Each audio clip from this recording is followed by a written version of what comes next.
ومن يشرك بالله فقد افترى إثما عظيما صدق الله العلي العظيم وصدق رسوله النبي الأمين المتين المبين الكريم ونحن على ذلك لمن الشاهدين والشاكرين والحمد لله رب العالمين۔ برادران اسلام،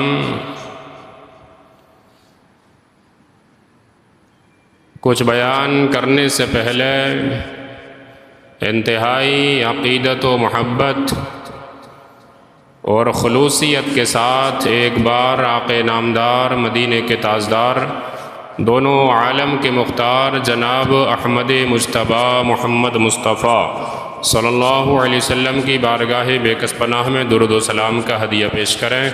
اللہم صلی علی سیدنا مولانا محمد بارک وسلم، صلو علیہ صلاۃ و سلام علیک یا رسول اللہ یا حبیب اللہ صلی اللہ علیہ وسلم۔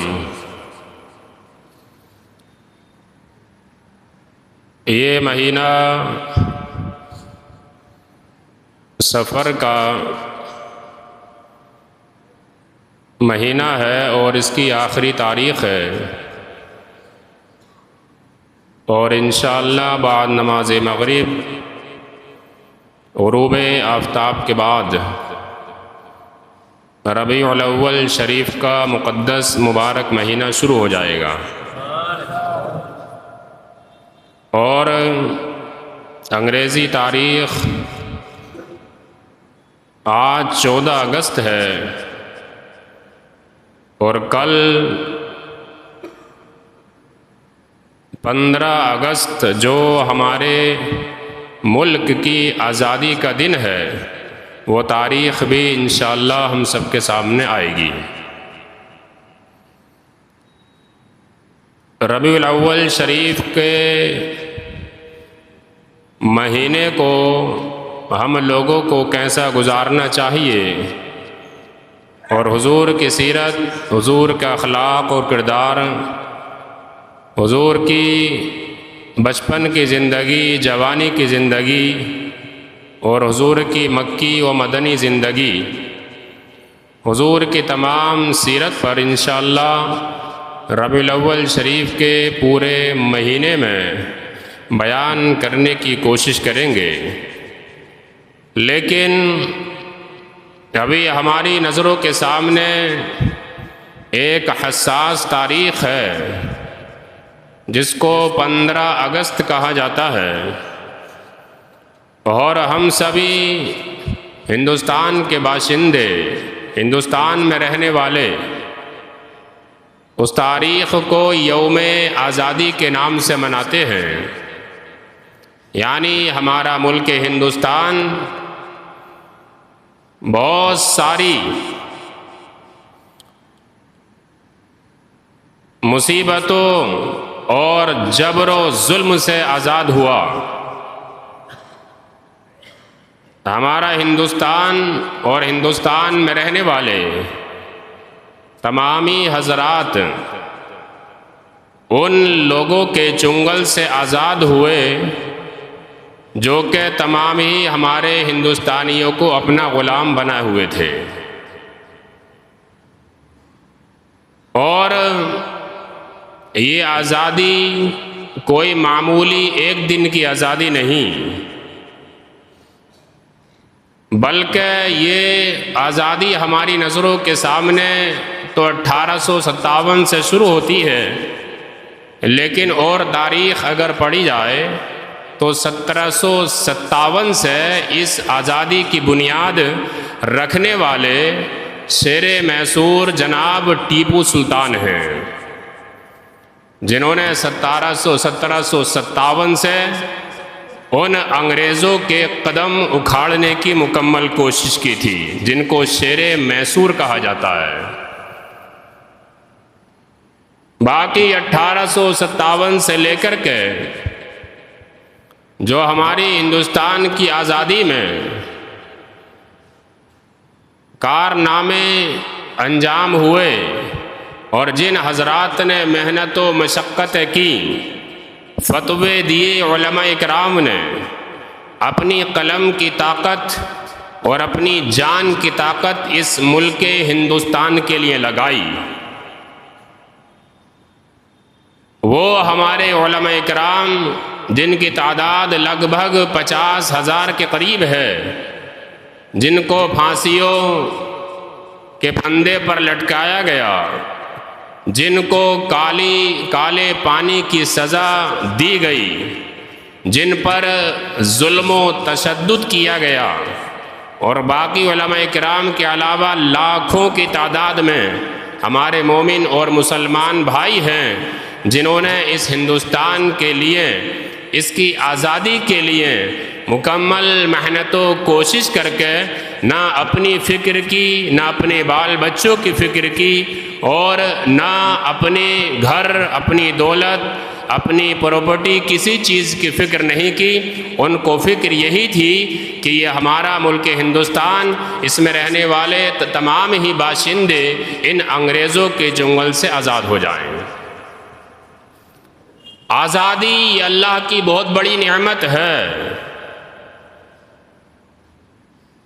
آزادی یہ اللہ کی نعمت ہے، لیکن آزادی کس چیز کا نام ہے اور ہم نے کیا سمجھا ہے آزادی کو؟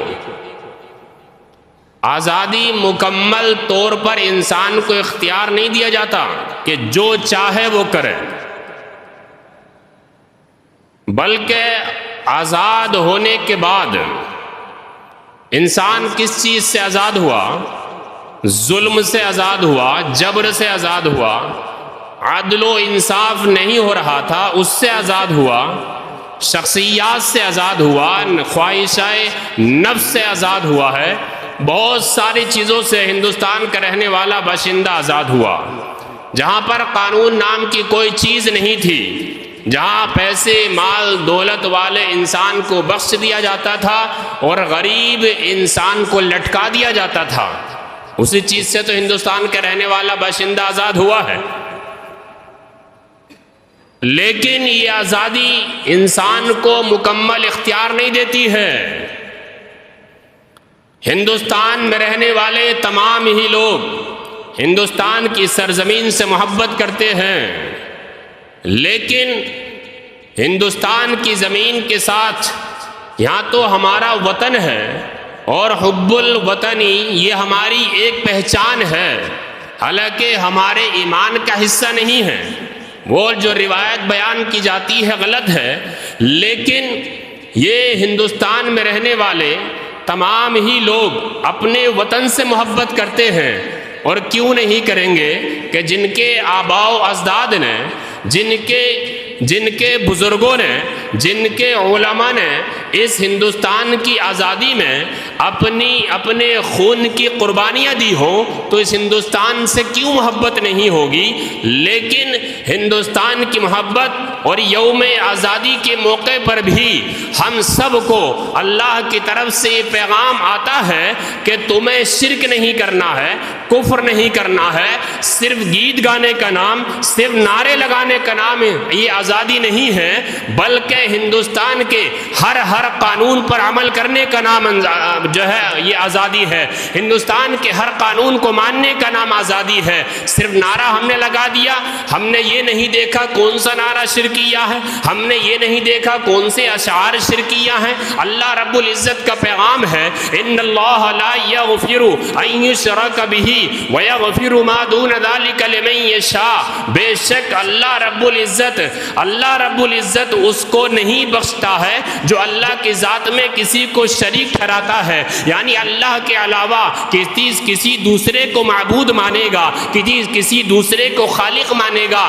کوئی کہے گا کہ اس زمین نے ہم کو پیدا کیا ہے، کوئی کہے گا اس زمین سے ہماری پیداوار ہوئی ہے، تو گویا کہ یہ اللہ رب العزت کی خلقیت کے خلاف ہے۔ یہ زمین بھی اللہ نے پیدا کی ہے، اور اس زمین میں رہنے والے تمام انسان کہ چاہے آزادی کا دن ہو، چاہے یوم جمہوریہ کا دن ہو، ہر موقع پر ہر وقت جو ہے ہمیں مکمل آزادی نہیں ملتی ہے، بلکہ خدا کے ہم بندے ہیں، سب سے پہلے اللہ کی ہم عبادت کرنے والے ہیں، اور اللہ کی عبادت میں کسی کو شریک ٹھہرانے والے نہیں ہیں۔ جو اللہ کی عبادت کو چھوڑ کر کے کسی کو شریک کرتا ہے، کسی دوسرے کو خدا مانتا ہے، کسی دوسری چیز کو اپنی ماں مانتا ہے، تو کسی حال میں اس کا تعلق ایمان سے نہیں ہو سکتا ہے۔ اس لیے ہر موقع پر ہمیں آزادی مکمل اختیار نہیں دی گئی ہے۔ کیا ہم کو آزادی ہے اس بات کی کہ ہم زنا کریں؟ کیا ہم کو آزادی ہے اس بات کی کہ ہم شراب پئیں؟ کہ ہم کو اس بات کی آزادی ہے کہ ہم ناچ گانے کیے کریں؟ کہ ہم کو اس بات کی آزادی ہے کسی کی غیبت و چغلیاں کریں؟ کہ ہم کو اس بات کی آزادی ہے کہ ہم کسی کی نجی زندگی میں اس کی مخالفت کریں؟ کہ ہمیں اس بات کی آزادی ہے کہ ہم کسی کے پیچھے پڑ جائیں؟ ہرگز نہیں۔ ایسے وقت میں ہم کو آزادی نہیں مل سکتی، اس لیے کہ اللہ رب العزت نے، اللہ کے رسول صلی اللہ علیہ وسلم نے ان ساری چیزوں سے ہم کو منع کیا ہے۔ اس لیے زنا کی آزادی سے زنا کی آزادی نہیں مل سکتی، ہم کو شراب کی آزادی نہیں مل سکتی، جوئے کی آزادی نہیں مل سکتی، اسی طریقے سے کسی کی نجی زندگی میں اس کی مخالفت کرنے کی ہمیں کسی حال میں آزادی نہیں مل سکتی۔ آزادی ہمیں کس چیز سے ملی ہے؟ آزادی ہمیں ملی ہے کہ ہندوستان میں رہنے کے بعد ہندوستان کے قانون پر عمل کیا جائے، اور ہر غریب ہو یا فقیر ہو، امیر ہو، ہندوستان کے سارے قانون سارے لوگوں کے لیے برابر کیے جائیں۔ آج لوگ آزادی کا نعرہ لگاتے ہیں، لیکن میرے آقا کریم صلی اللہ علیہ وسلم نے آخری خطبہ حجۃ الوداع کے موقع پر دیا تھا کہ کسی عربی کو عجمی پر، اور کسی عجمی کو عربی پر، اور کسی کالے کو گورے پر، اور کسی گورے کو کالے پر کوئی فوقیت نہیں ہے، کوئی درجہ نہیں ہے، بلکہ انسانیت کے اعتبار سے سب لوگ برابر ہیں۔ یہ آزادی کا پیغام تو ہمارے مصطفیٰ نے دیا تھا۔ کوئی بھی فقیر ہو، غریب ہو، امیر ہو، دولت والا ہو، اچھی زندگی گزارنے والا ہو، بری زندگی گزارنے والا ہو، کس حال میں ہو، ہر انسان کے لیے اس ہندوستان میں رہنے کے لیے قانون برابر ہونا چاہیے۔ لیکن یہ آزادی کا معاملہ ہمارے آقا کریم صلی اللہ علیہ وسلم نے دیا ہے، لیکن ہم آزادی بہت ساری چیزوں میں ہم نے آزادی کو سمجھ لیا ہے۔ ہم نے نعرہ لگا لیا اپنے ہندوستان کے، ہندوستان زندہ باد، تو ہم نے سمجھ لیا کہ یہ آزاد انسان ہے۔ ہم نے گیت گا لیا جس میں شرکی اشعار بھی ہیں، تو انسان نے سمجھ لیا کہ یہ آزاد ہے۔ لیکن آزاد کس چیز سے آزاد ہے؟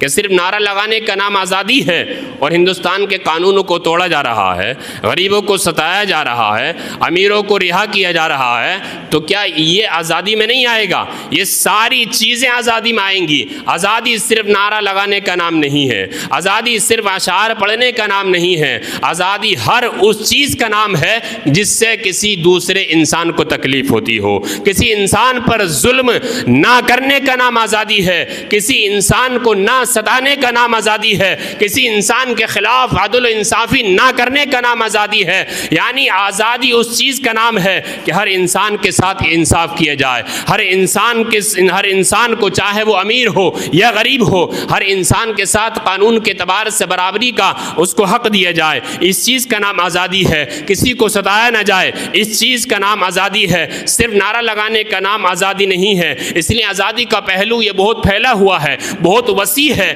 لیکن ہم کہیں تو خود اپنے آپ کو آزاد مانتے ہیں اور کہیں جو ہے ہم غلام بن جاتے ہیں۔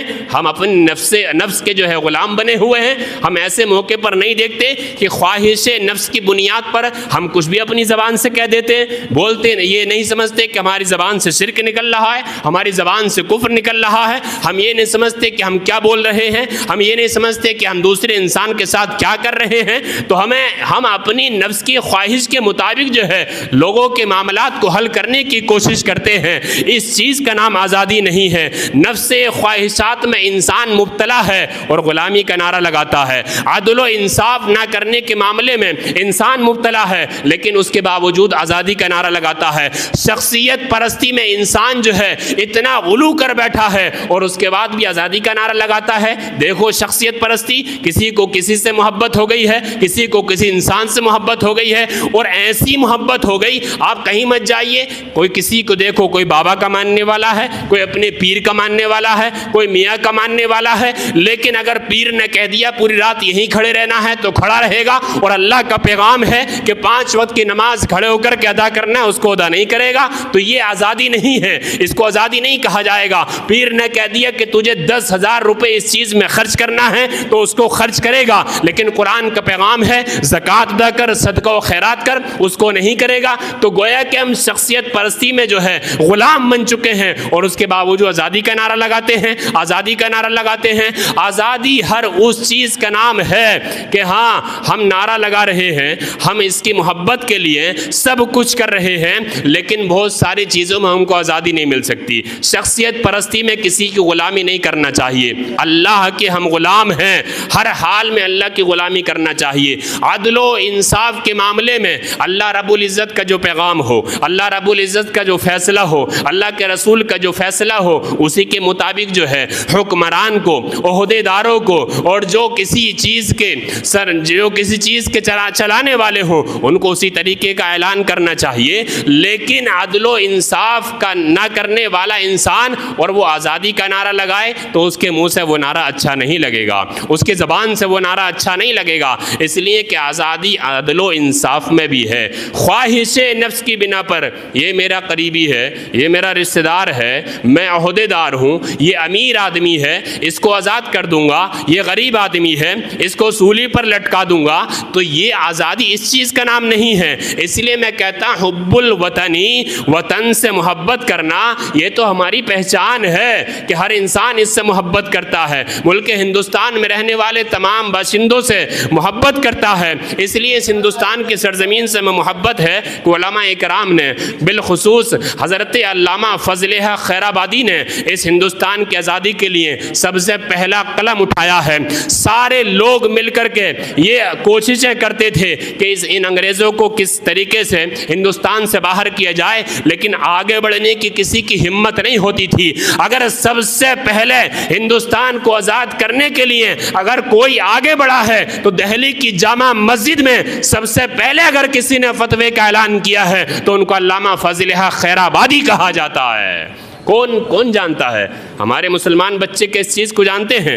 ہماری تاریخ تو لوگوں نے بھلا دی ہے، ہماری تاریخ تو بدل دی گئی ہے۔ کون جانتا ہے علامہ فضل خیر آبادی کا نام؟ کون مانتا ہے مفتی کفایت اللہ کا نام؟ کون جانتا ہے حضرت عنایت اللہ کاکوری کا نام؟ کون جانتا ہے ٹیپو سلطان کا نام؟ یہ ہمارے بزرگان دین ہیں۔ کون جانتا ہے مولانا اشفاق کا نام؟ یہ ہمارے انہوں نے جو ہے ہندوستان کو آزاد کیا ہے، لیکن ہم ہندوستان کو آزاد کرنے والی شخصیات جو ہمارے علماء اکرام ہیں، جو دہلی کی سرزمین چاندنی چوک سے لے کر کے لاہور تک جن کے جسم اقدس کو پیڑوں کی شاخوں پر لٹکایا گیا تھا اسی ہندوستان کی خاطر، اور ہم نے ان علماء کرام کی تاریخ کو بھلا دیا ہے۔ یہ ایک حساس تاریخ ہے، اس لیے میں آپ کو کہنا چاہوں گا کہ اپنے بچوں کو وہ تاریخ ضرور سناؤ، کم سے کم 5 نام اپنے بچوں کو ان مسلمانوں کے، ان علماء کے یاد کراؤ جنہوں نے کہ اس ہندوستان میں آزادی میں حصہ لیا ہے۔ باقی تو 50,000 علماء کرام ہندوستان کی آزادی کی خاطر شہید ہوئے ہیں، لیکن اس کے علاوہ لاکھوں مسلمان نے اس ہندوستان کے خاطر اپنی جان کو قربان کیا ہے۔ اس لیے ضروری ہے کہ جو دیگر نام جو ہمارے بچوں کو سکھائے جاتے ہیں تو ضروری ہے ان ناموں کے ساتھ ساتھ ہمارے مسلمانوں، ہمارے علماء کرام کے نام بھی ان کو یاد کیے جائیں۔